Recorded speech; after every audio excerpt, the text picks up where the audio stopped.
গত ঈদের জামাতে নিউ ইয়র্কে এক ভক্ত ছবি তুলতে গেলে ধাক্কা দিয়ে সরিয়ে দেন সাকিব আল হাসান।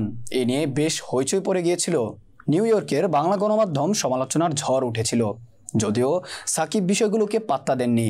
10 জুন সোমবার দক্ষিণ আফ্রিকার বিপক্ষে ভালো করতে না পারায় সমর্থকরা সাকিবের মুণ্ডপাত করেছেন। পরদিন মঙ্গলবার তাতে নতুন করে যোগ হয়েছে দেশের একজন সাংবাদিকের সঙ্গে সাকিবের অসৌজন্যমূলক আচরণের ঘটনা।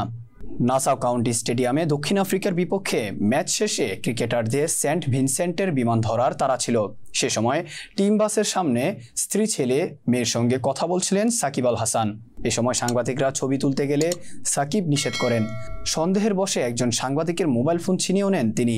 পরে ফোনটি নিরাপত্তা কর্মীর হাতে তুলে দিয়ে নালিশ জানান সাকিব। যদিও নিরাপত্তা কর্মকর্তা সাকিবের অভিযোগ আমলে নেননি। পরে অবশ্য ফোন ফেরত পান সাংবাদিক। তবে এই ঘটনা দ্রুত ছড়িয়ে পড়ায় বাংলাদেশি প্রবাসীদের মধ্যে নিন্দার ঝড় বইছে। সাকিব ঘনিষ্ঠরা পক্ষে পড়লেও সমালোচনায় মুখর 90% মানুষ। তবে নাম প্রকাশ না করার শর্তে একজন কর্মকর্তা বলেন, যারা ভিডিও বা ছবি তুলেছে তারা ঠিক করেনি। সাকিব একা থাকলে ঠিক ছিল, সে তো পরিবার নিয়েছিল, পরিবারের প্রাইভেসিটাও তো দেখা উচিত। তবে সাকিব ছবি বা ভিডিও ডিলিট করতে বলতে পারত, মোবাইল কেড়ে নিয়ে নিরাপত্তা কর্মীর হাতে তুলে দেওয়া ঠিক হয়নি।